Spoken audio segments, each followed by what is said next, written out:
If he knew what he sounded like, he totally would have.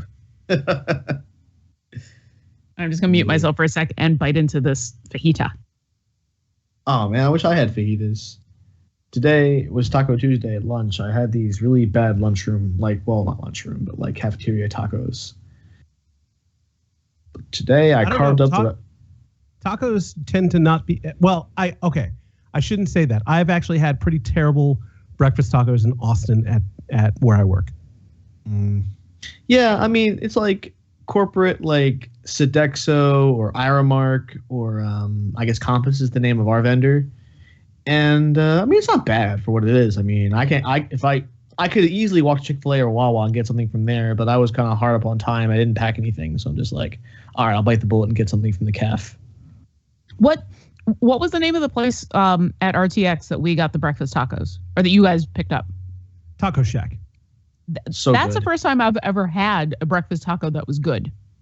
Hands down. Really? Yeah. I have never liked breakfast tacos. And then you brought those. And I think technically the first one I might have had for lunch, but it was really good. Oh, man. I can still, on happy days, like taste the barbacoa dripping down my throat. That might be a little weird. Might want to get that checked out. That's my happy day in place. No, why? Why would I want that ever removed from my life? I don't care if it's like early onsets, I don't know what. But this is a condition I can live with. Early onset taco. Early onset taco. I think we have an episode title. Let me. We haven't even started hold on. No, well, now we have. Yay. Oh, well, in that case, hi, I'm Jack. I am early onset taco.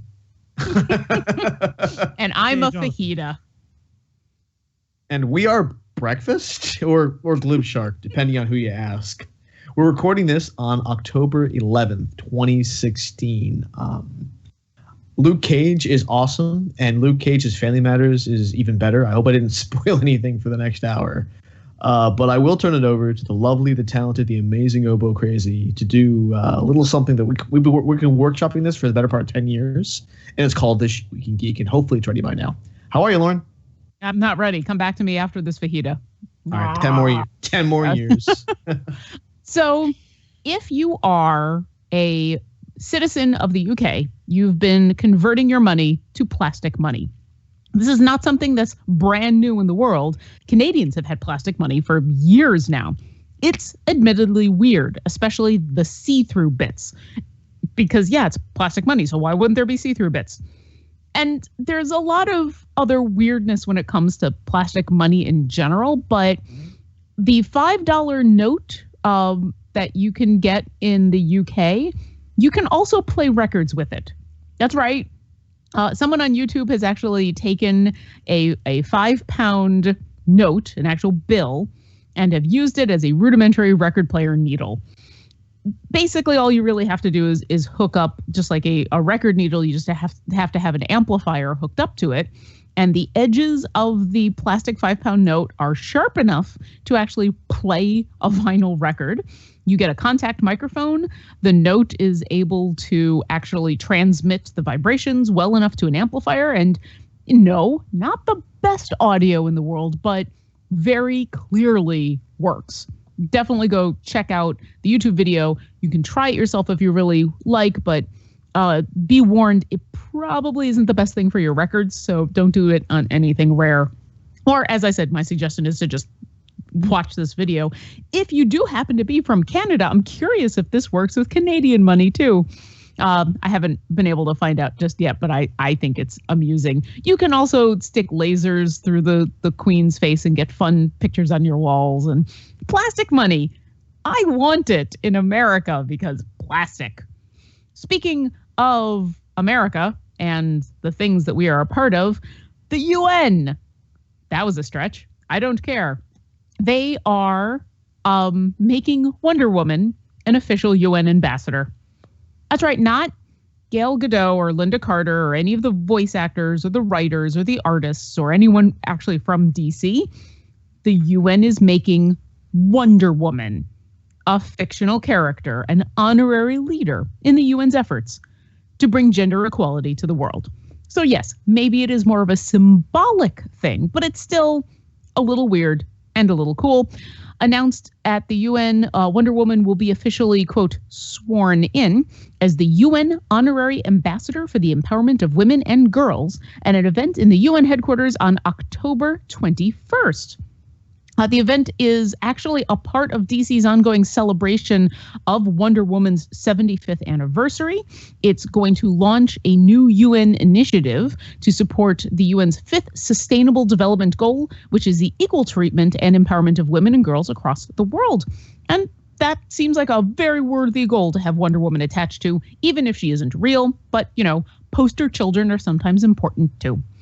Finally, so if you've been on the internet this week, then you've probably heard about the live action Mulan and the shitstorm that surrounded it. And most of the shitstorm has come because of rumors, although fairly credible rumors, that Disney's fast-tracked Mulan live action remake is supposed to star a prominent white male leading role and not an Asian Mulan as it should be.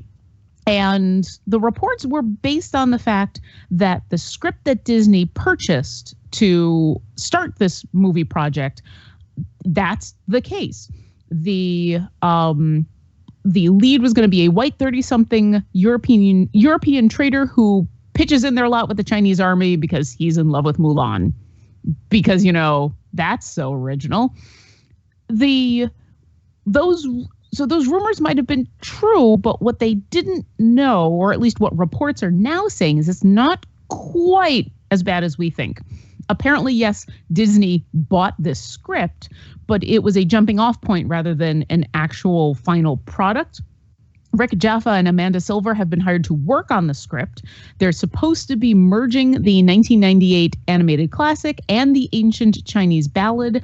And yes, not only will Mulan be the lead character in her story, she will have a love interest who will also be Chinese. And we're not getting token white male in there for reasons that don't need to be there. Until there's actually an official statement, we won't know for 100%, but it seems like the rumor mill got us information, but not all the information. And the internet went crazy because, you know, that never happens. So hopefully this new information not only will assuage some of those fears, but will actually bring some credence to this live action film, because really the last thing we really need is Mulan starring Matt Damon. Don't get me wrong, I really like Matt Damon, but no, that's not how this is supposed to work. That's all for This Week in Geek. I'm Obo Crazy, and I still have half a fajita. Yay! You know, the world is indeed a strange place. If you have a fact you want read, live and on the air, say, for instance, Matthew McConaughey being cast to star in a biopic of George Washington Carver, you can send it to Lauren at obocrazy.com. And, you know, while you're surfing the internet on your mobile device or on your laptop or wherever you normally do it, or your web TV, if you happen to have one, you can go to our website, which is glibshark.com, which is full of buttcast, classic Jenga Jam interviews like the one we did with Chris Hastings from Dr. McNinja, or Hannah Hart from Everything on the Internet, apparently, or All-Time Buttcast, or even, you know, Dungeons and Dragons and Drunks, which is this great little show that we're all loving. And the latest episode, you know, Drinks with the DM Volume 2 is up on our feed, separate, but all available on glibshark.com for your perusal. Glibshark.com, the place where all of our stuff goes. And you wanted to talk about Luke Cage, which I am still. I've now watched 2 episodes of Luke Cage. Once again, not because I don't want to see it. It's been awesome, but time has been not there. And also, Luke and I think Luke would really like to blitz through it. I think he would love for us to sit down and watch the entire series tonight. But I have to admit, I really enjoyed being able to watch the second episode and then have time to think on it. I am really enjoying slow pacing this thing. So, yeah, I mean, I talk a little bit about it, but the thing I really want to talk about a little bit was the I guess it was posted on Reddit. Someone actually went to the trouble of editing Luke Cage together to make it seem like the opening sequence of the 90s sitcom Family Matters. I saw that, and it's surprising how well it works. it's very very apt. Oh man, and my wife hasn't even seen Luke Cage yet, and she was just cracking up laughing because she recognizes the song. No, well, she recognizes like some of the characters because she's seen Jessica Jones, so she knows who Claire is. She knows who Luke is. But just the fact that they were able to get anywhere near the number of like turn to the camera and smile shots, like that's creepy. That's kind of funny and creepy at the same time. Well, I mean, for Cottonmouth, it shouldn't be too hard, but yeah, like it's definitely a labor of love. Diamondback, like he's smiling a lot. Like that's actually, and I'm not sure if we talked about it last time, but he's like was such a weird, uneven character for me because he was so mustache twirlingly bad. But and especially when you compared him to Cottonmouth, who was bad, but like I felt like had more layers, a lot more layers. Yeah, especially like you go later onto it. I thought that the Cottonmouth was a more complex villain, and then it goes into where is the rent? I must have the rent. Dollars, dimes, and nickels. I need them all right now. Diamondback literally chewed the scenery. Yeah, well, it was really over the top. It almost threw me out of the whole show. Yeah, like he was by far the worst part of it, I would say. Everything else was really just top notch. I think everyone was not just well cast, but well played. And I don't know if it's necessarily the fault. I don't know where the fault is, whether it's with the performer or whether it's the script or whether it's a combination of the two or the fact that it's just, pales in comparison to what you had before. But yeah, not a memorable MCU villain, I have to say. Or memorable in terms of how like over the top bad he was.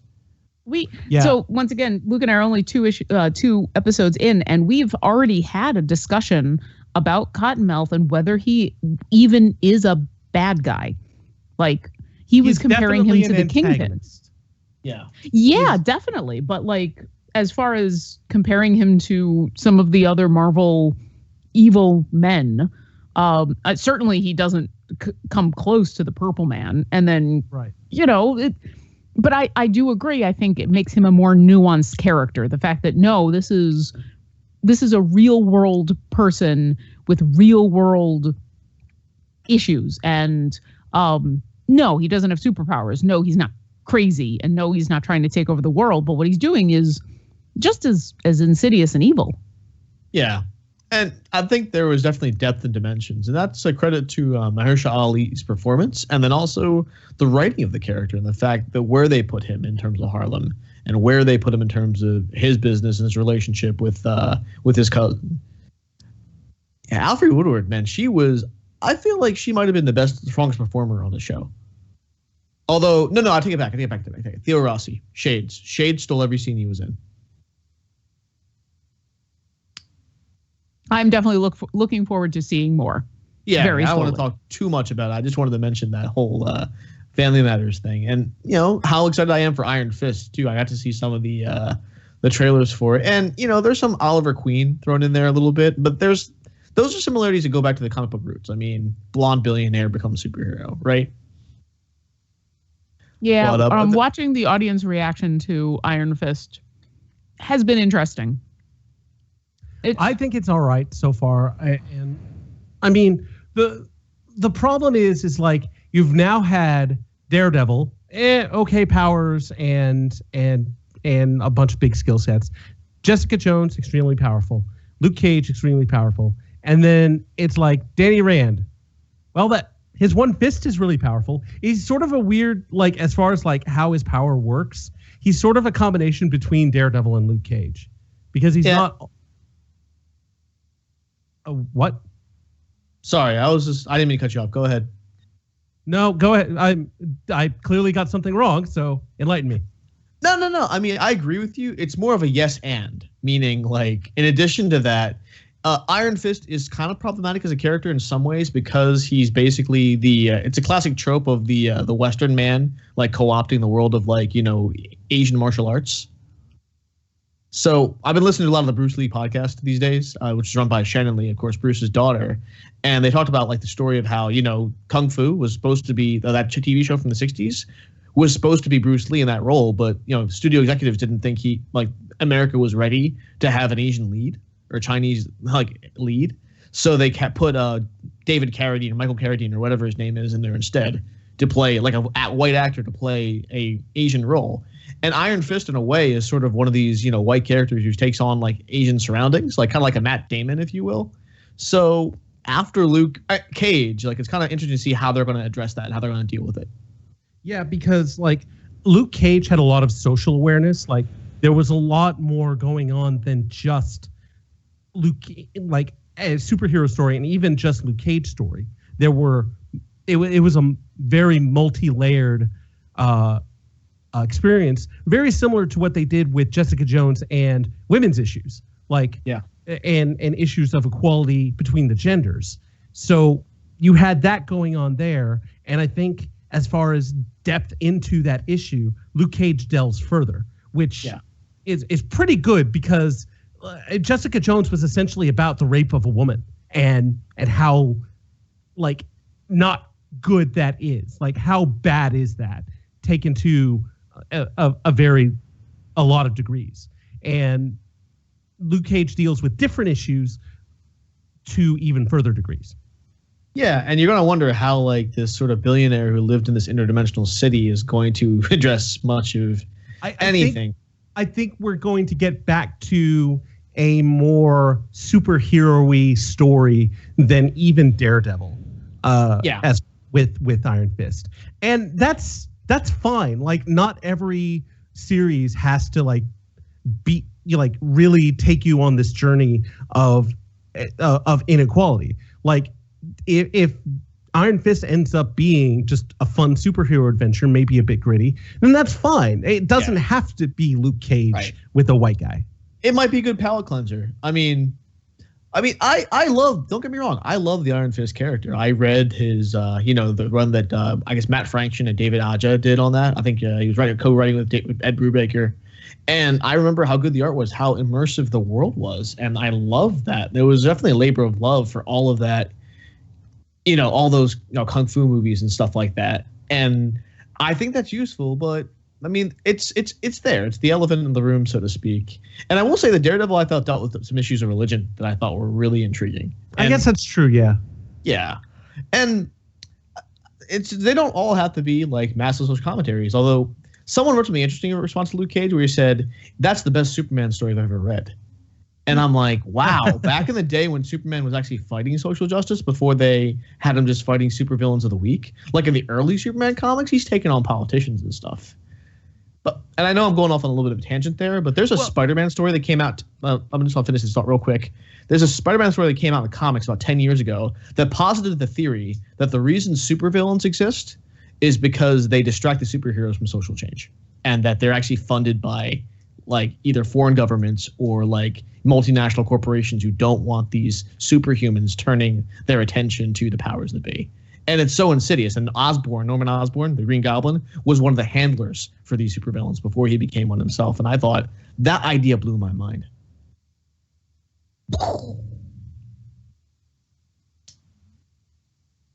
And now a moment of silence for minds that are blown. Boom. Yeah, I'm okay as long as it's good. And it'll be interesting to see if in Iron Fist they address that white man goes off to become a kung fu master thing. Or if they don't, if it's just they're going to stick with the comic book storyline and go for it. I'm wary, but so far in both the cinematic and the TV universe, the writers behind Marvel have proven to me that they've got the smarts to handle sensitive topics. So here we go. We'll see what happens. Yeah, that hopefully we get something good. Like I said, all I want is a fun superhero kung fu adventure. I think if they can take this guy, Loris Terrell, and make him into someone who, like Keanu Reeves, looks like a kung fu fighter, even though they're not, I think that's fine. I think that's really all I expect from this. One thing I did want to cover, speaking while we're still on TV, is I saw the first episode of Westworld. Ooh, that's something else that I've wanted to see. What did you think? It was good. So it didn't blow me away. Like, I would say the first episode of Game of Thrones just really grabs you and just like shakes you a lot and lets you know that this is awesome. I'm trying to think of another. The 33, the first episode of Battlestar after the pilot, was one of the best TV shows of all time. This was not that. This wasn't even close. It was more along the lines of the premiere of Breaking Bad, which actually, I come to think of it, I liked this better than the premiere of Breaking Bad. So I liked it, and it was interesting, but it wasn't like the best show ever. Oh my God. But it was still good. And one thing I appreciated was that it definitely touched on different storylines and mysteries that are going on, but it not to an overwhelming degree. Like True Detective season 2 threw a whole bunch of shit at you in the first episode. And even though it was season 2, since it's an anthology, you had no idea what was going on because this was a new story. And it was just so distracting. Like, you're like, who's this guy? Who's that guy? I don't know. I'm so confused. And the series never really recovered. This doesn't do that. This keeps things simple, but piques your interest in a couple of different directions so that you're like, oh, well, I kind of want to see what happens with this. Or, ooh, what's going on over here? It's just enough. It's perfect in that way. Now, is it the first episode that has the painted black thing? Yes. That was fucking awesome. Yeah, so far, that's the only thing I've seen is a clip. It's about 3.5 minutes from that show of a scene that for those that don't know, the underscore music in this action-ish sequence is an orchestral version of the song Painted Black. And it's really good.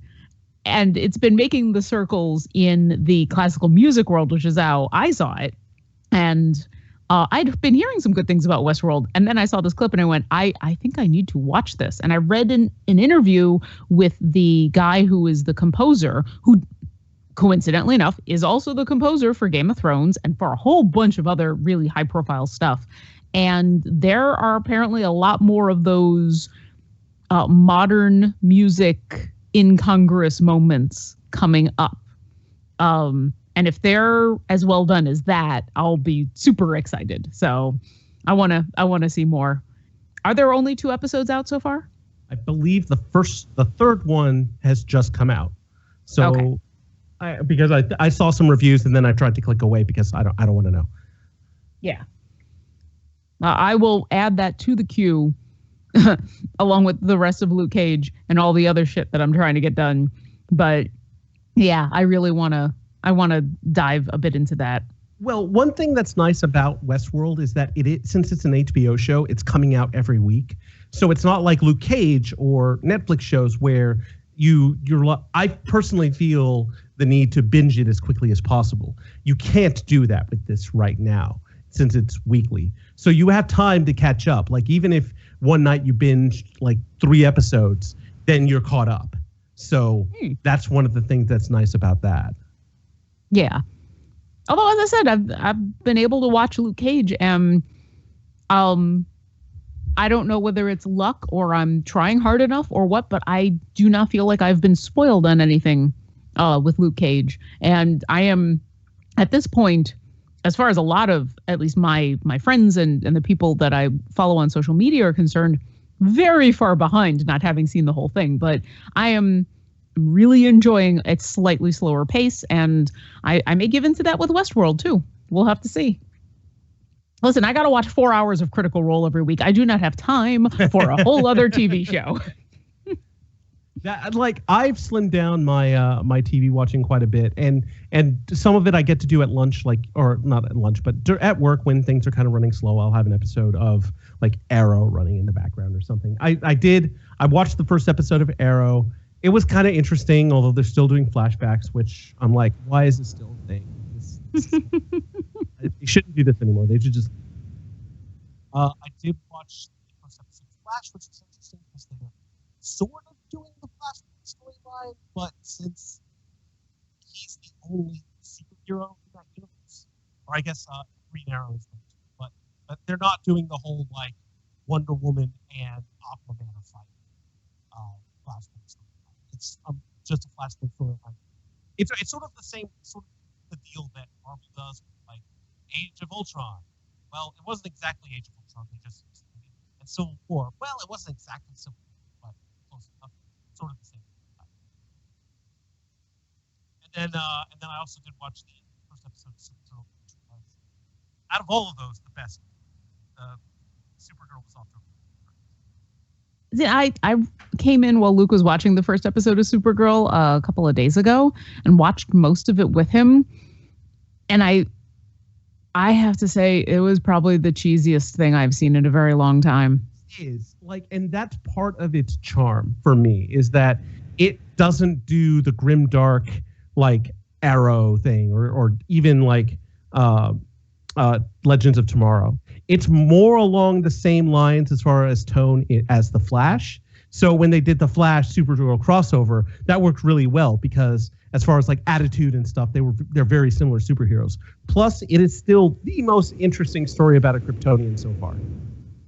Well, and I totally agree that the tone is much lighter, and I'm okay with the tone being light, but the lines that some of these characters are rattling off are the final fight at the end of the first episode includes characters saying lines that I'd expect out of an 80s cartoon, and like eye-rollingly badly cheesy. Was it the premiere episode or the first episode of the second season? It was the premiere episode. Okay, it was. Yes, like I saw, there was some extended like 10-minute trailer for Supergirl, and when I saw the first episode, I felt like I had already watched it all because that 10-minute trailer like hit all the highlights. It does get a lot more interesting, especially when you start delving into Supergirl. Like I said, it's a much more interesting take on Kryptonian living among us. And then like this last episode for the premiere of the first season, Superman shows up, and they have a very interesting and actually quite refreshing relationship. It's pretty cool. Well, I don't hate this Superman. Like other versions of Superman. This version of Superman is actually pretty relatable. Well, that's good. It's too bad that he can't be in the movies if he's that good. No, that was actually probably one of the most frustrating things about watching Superman on Supergirl was that I'm like, hey, this Superman is really cool and he's fun and he's funny and he's a really good Clark Kent too, and he is nothing like the big screen Superman, and that's unfortunate because the actor who plays the Superman is. Yeah. I guess that's going to be the problem with the DC universe, is that we're going to end up with this dichotomy of two different versions of a character, one on the big screen, one on the small screen, and people are going to have favorites. Yeah, I'm definitely I'd prefer the TV verse, the Arrowverse of DC heroes. Plenty of room in the multiverse for everybody, right? As long as it's good. And so far, that hasn't been the case. Right. The TV shows are definitely higher quality. Now, granted, they have more time to develop these characters, and I think that's definitely worked in Supergirl's favor. That as much as I complain about long seasons, Supergirl took last season and made the most of it. I felt like there was maybe one or two kind of fillerish episodes, but everything else, even the Monsters of the Week, were pretty interesting. But I would like to think in this day and age, with so many adaptations of other properties, that, and not only adaptations, but adaptations that go way off book, Walking Dead, Game of Thrones, that kind of thing, audiences are getting better at being able to enjoy two different versions of the same media. And I think Game of Thrones has proven that as long as both continue to be good, it's okay. You can have two different versions of the same thing, and if they're both good, it's great. It's It is the multiverse. It's when one of them is not nearly as good that you have these issues, and where it's like, well, why can't they just? Who knows? Maybe DC will get to that point. Maybe they're setting themselves up for crisis. I think in that case, you'd be giving a lot more credit to an organization that has clearly not thought things out. Oh, the one that's embarrassed to be doing comic book movie stories, even though they built themselves on comic books. So I actually used some time now to look up Tom Welling. I haven't heard about from that guy in a little while, and not really see much going on. Apparently, he's doing a movie or something, or it came out this year. But ever since Smallville, he hasn't done a whole lot. I didn't even know who Tom Welling is until you mentioned Smallville. Yeah, he played Clark Kent. So he was in a movie called The Choice, where he wasn't even the top billing. He was like a guest star, like one of the lower stars. 2016 romantic comedy starring Benjamin Palmer, Teresa Palmer, Matty Grace, Alexander Daddario, Tom Welling, and Tom Wilkinson. So he has a minor role in this. I mean, that Smallville money's got to be keeping him busy for a while, I would think. That show's on for like 10 years. Hopefully he's getting some good residuals from that. I mean, that's always an actor's hope, right? Is that they get the one thing that keeps them, in their mortgage payments when it's done. I don't really see Smallville on syndication in any channels, to my knowledge, on cable. I think internationally, though, that show probably travels pretty well because of the superhero and the action sequences and stuff. Well, and I think the online resources like Netflix and Hulu and all of that are starting to replace traditional syndication models, because if a show is over, I think people's natural reaction at this point isn't to say, oh, I wonder if it's on syndication somewhere. Is it up on Netflix? That's true. That's a good point. The thing I was wondering, though, like, I don't know how good the money is on Netflix and on streaming services compared to terrestrial television. I gotta think it's some kind of pay cut. I have no clue.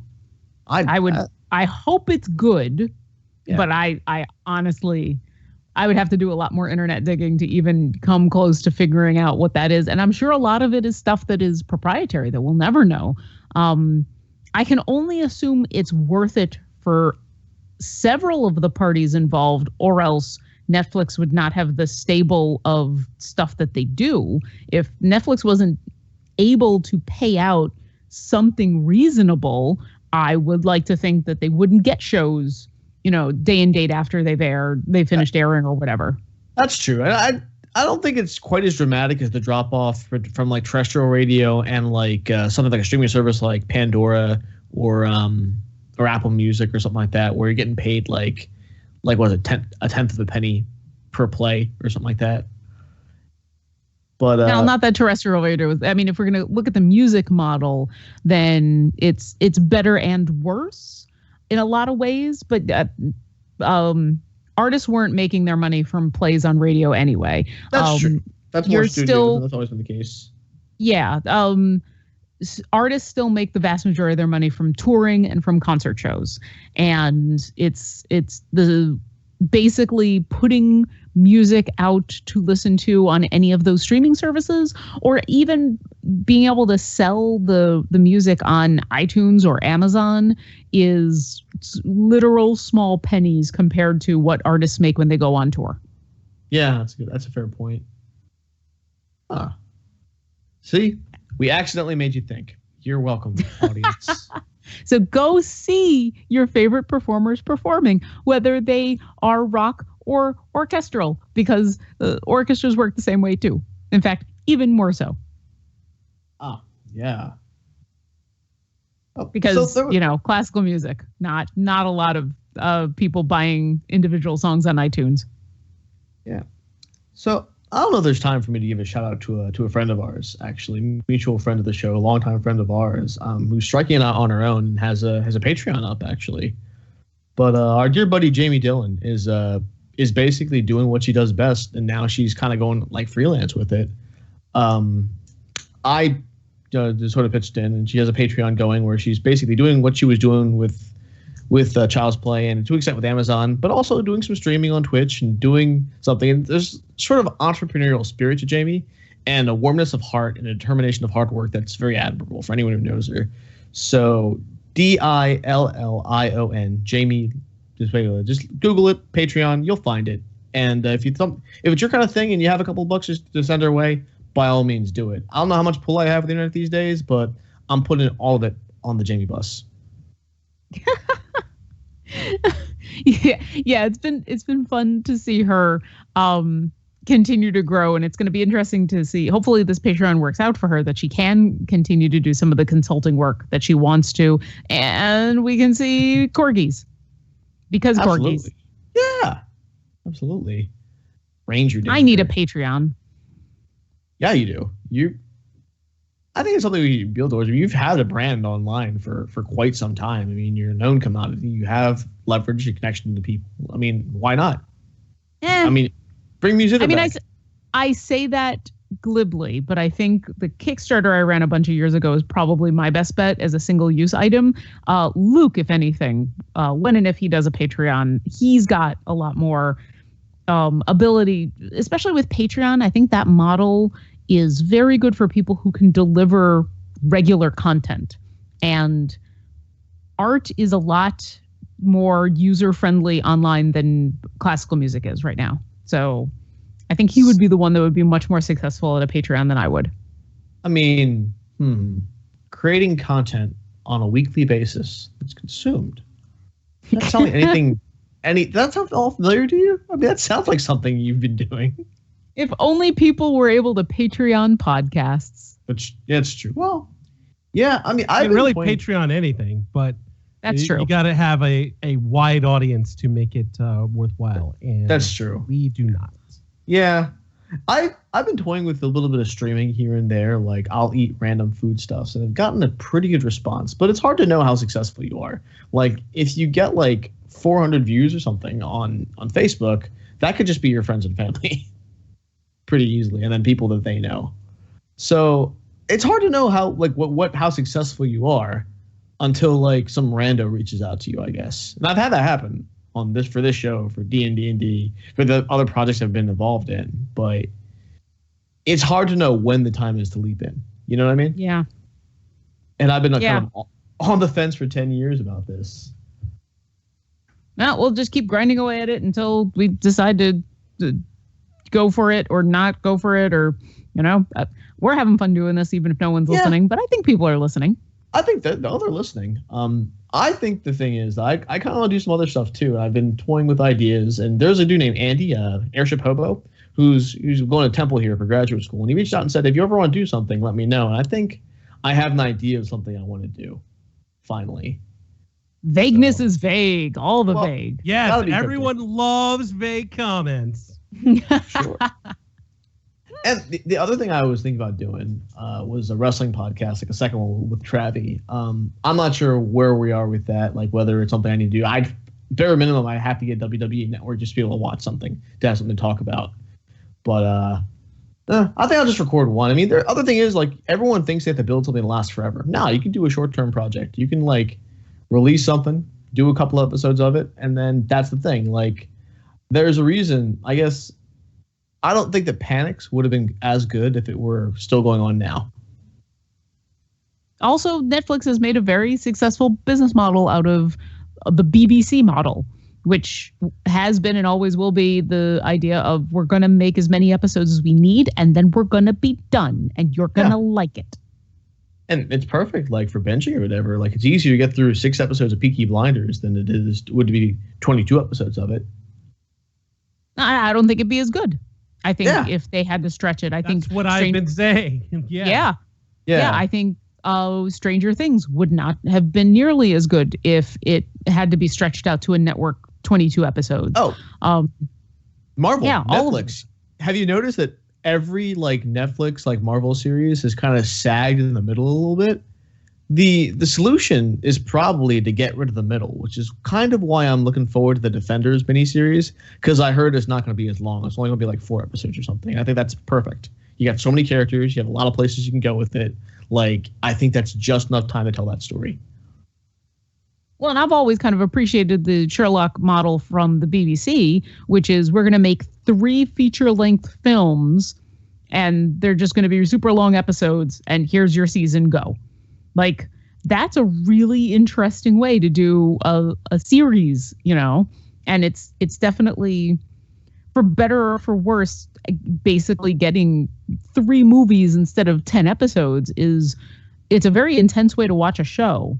And I think I don't even know if they're getting another season, but I feel like it's going to help with the fact that now the 2 leads on that show are giant movie stars who are in tons of projects. I think doing, hey, come and let's just do 2 or 3 Sherlock movies that we can crank out in a couple of months is probably better for all the people involved as far as being able to do other projects. Yeah. Like even something like Arrested Development probably suffered a lot because they weren't able to get everyone in the same team. They had to break it up in little pieces and tell this like sort of single person episode format, which I thought really hurt the show because one of the biggest strengths was to see the characters bouncing off of each other and have them in the same room. So hopefully if and when AD comes back, they're able to do it in such a way where everyone's able to join or just do something where it's not instead of a whole season, just do like the movie, do like a mini series, like 3 episodes where instead of having to worry about, 13 episode order, do 3 or 4. That's all I need. As long as it's good, quality over quantity every day of the week, all day, every day. Yeah, that's one of the things I'm finding the strength of Always Sunny is that it's the characters playing off each other. If it were just, if you had like regular episodes of, oh, this is a Charlie episode, or oh, this is a Dennis episode, that would get dull. Even when it's just down to 2 people, it's still like, but if you have a good majority of the cast just like bouncing off one another and just trying to fuck with each other, that's where the show is the strongest. Yeah, that is the show, effectively. Do you think that it could ever come back, even as just a small episode run? No, I think Arrested Development is done. I think they had their shot, and if it would have been this wild success on Netflix, then definitely, but it wasn't. And that's just because the show sucked when it was on Netflix. I think it was the format changes, the availability that hurt them more than anything else. If they tried to do like a more like traditional season, they'd probably do a better job of it. I mean, there were some funny moments in season 4. But we will never find out about a season 5 because they've all gone on to do other things and have fabulous abs and be in Guardians of the Galaxy. Yeah, I mean, I was thinking like the only other project that Will Arnett has done that has lasted as long as Arrested Development, at least in the original run, is BoJack Horseman. Yeah. Wait a minute. Wait a minute. We were talking about Arrested Development. Who has crazy awesome abs from Arrested Development in Guardians of the Galaxy? Oh, I'm sorry. I was thinking of something else. You were thinking of Parks and Rec. I probably was thinking about those are 2 shows Parks that everyone keeps telling me I should watch, more like and I never do. Pecs and Get Wrecked. Yes. Unless he decides that it's time to drink beer and have a belly again, and then work out for a little while longer and then have abs. I love that that's the explanation for Andy's like being a vape. I just stopped drinking beer. That's all I did. I literally did nothing else. I miss beer. So I have to admit, yesterday we recorded an episode of Dungeons and Dragons and Drunks, and your DM Lauren, aka Obo Crazy, bought some moonshine, which was delicious, apple pie moonshine, which I guess I'll kind of spoil, but I drank moonshine on an episode of D&D that's coming up. Hey kids, moonshine is not to be taken lightly. Guess who got super drunk? Moonshine is the only time I've literally gotten blackout drunk. I came close. Holy mackerel. So it was the first RTX booze cruise, and someone brought apple pie moonshine. I remember sort of leaving the boat. I remember sort of checking into the hotel, and I remember a bed. I thought I was doing okay because I had eaten dinner beforehand and I was trying to moderate my intake, but we'll also go ahead and give a tiny little spoiler for when this episode airs. People rolled a lot of natural 20s yesterday, and that hit me a lot harder than I thought it would. And I basically took off my headphones, saved a few things, crawled into bed and went to sleep, even though when we were finished, it was only about 8 o'clock my time. So apple pie moonshine, folks, be careful. Yeah, dude. Be super careful. I'm still amazed that like after the D&D live show, like given how much moonshine that I drank, that I did not like, either puke or black out or do anything super crazy. I was pretty good. We went out drinking again. We went out drinking again. Yep. Yeah, we did. We did get food before more drinking happened. Yeah. And by food I mean we hot dogs. Get food? Yeah. Oh, that's right. Yeah, we did hot dogs. Place. No, now I remember. Yeah. Yep. Oh God, I was super angry that night, and I don't remember why. I was angry for a very short amount of time after certain information came out, but then that's right. Thanks to my friends and family, managed to get over it and then have lovely hot dogs. Yeah, I remember that. Were you mad about that too, Jonathan? I don't even know what y'all are talking about. Oh, we found out after the fact that even though we were told that live streams of the evening events were going to be happening on Twitch, that was not the case, and our show was not live streamed. So, that's right. I don't know if that's what. I was angry for much more petty reasons. Okay, hey, it happens. So we all went out and had hot dogs, and then you guys went out somewhere else, and that I came back with Luke and a couple other people to the condo and just hung out there and ate and drank, and it was a lovely evening, except for that 5 minutes of anger, which can be shoved aside. I had a lovely time. Man, RTX, the one time of the year we get to all see each other in the same place. And now I kind of want breakfast tacos, and I want to play D&D in the same room with all of you people again. Yeah. That's what we should do next time for live D&D, is instead of drink, we should eat breakfast tacos. I don't know why I find that very amusing. I'm pretty talented. I can do breakfast tacos and mimosas. That's fine by me. Or maybe like a level 2 Bloody Mary from Casino El Camino. Oh, so as we're recording this, yesterday was Canadian Thanksgiving. So happy Canadian Thanksgiving a day late. Today is also Yom Kippur. And yes, that makes me a very bad Jew. But I guess you'll have to atone. I'm atoning even as we speak. For those that I have wronged, I am sorry. For those that have wronged me, I forgive you. And for the fact that I have both not been fasting and not atoning, I am sorry. I'm very sorry about not being sorry enough. So this weekend, because it was Canadian Thanksgiving, Luke and I went on Saturday to go see some of his family because we obviously couldn't get Monday off, and saw a good chunk of his family. We all went out to eat for dinner, and the restaurant that we went to, Luke and several of his family members ordered. What did you order? Oh, a Caesar. Do you guys know what a Caesar is? A Caesar salad? Nope, it was a drink. Okay. So imagine a Bloody Mary with a stick of celery and a lot more hot sauce. Ooh. Sounds like the thing that put me out of commission last year's RTX.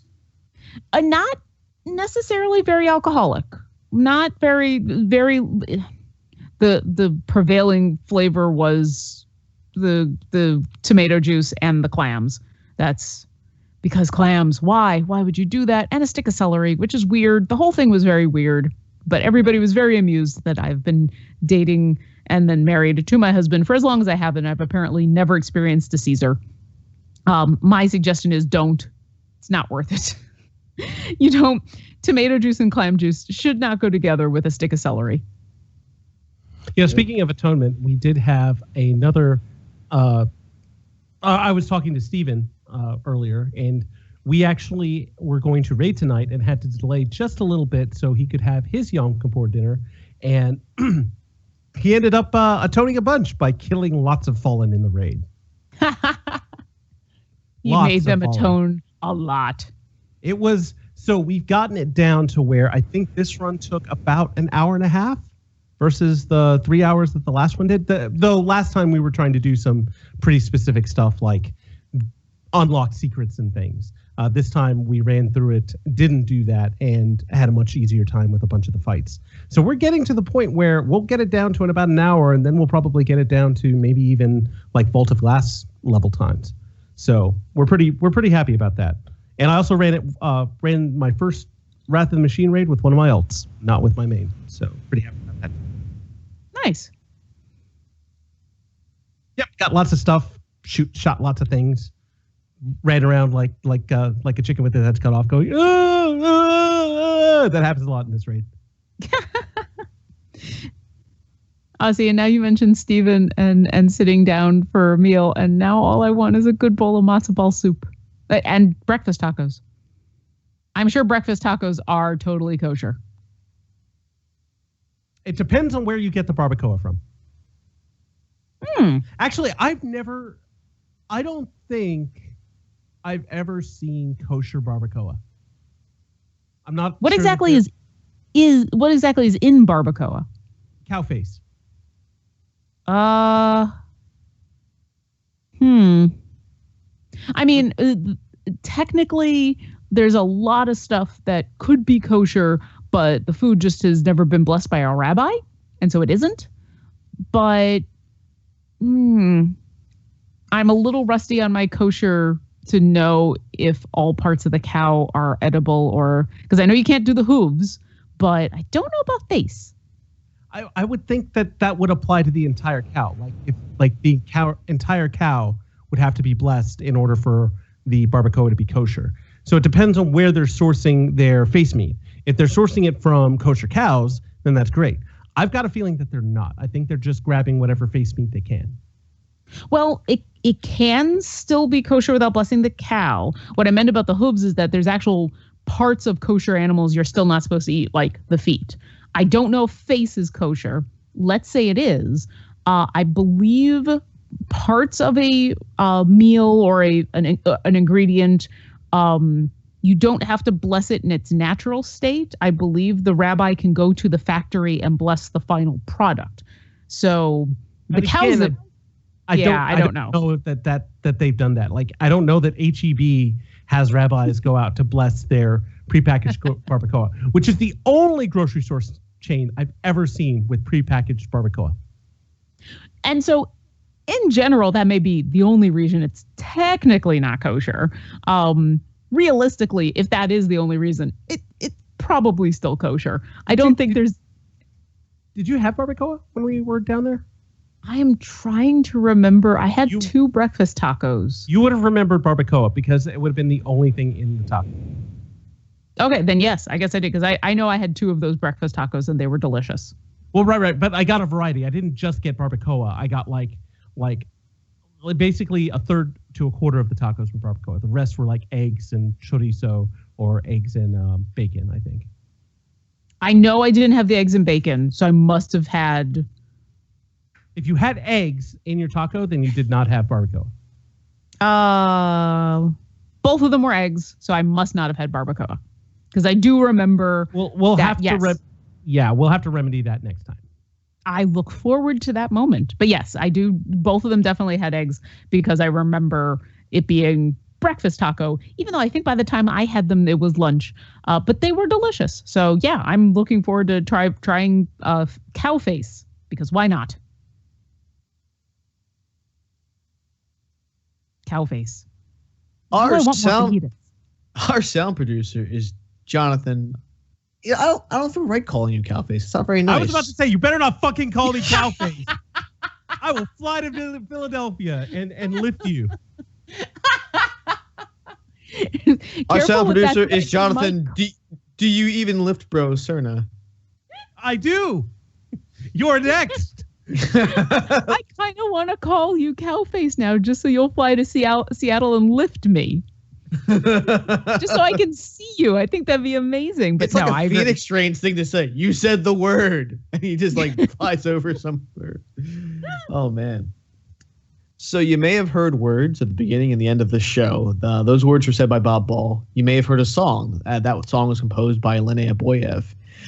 So on behalf of Jonathan Lauren and Luke Perry, today is his 50th birthday, this is Jack. Whoa, hold on. Well, Luke Perry is 50? yeah. God, I'm old. Yeah. Jesus Christ. Happened today. Jesus. Remember, when 90210 was on, he was like in his late 20s or whatever. No, I get that, but still, I mean, his face is still like 90210 and all young and fuck me. Stay gold, Luke Perry. Stay gold. I'm actually going to end it there. Yeah. Yeah. No, I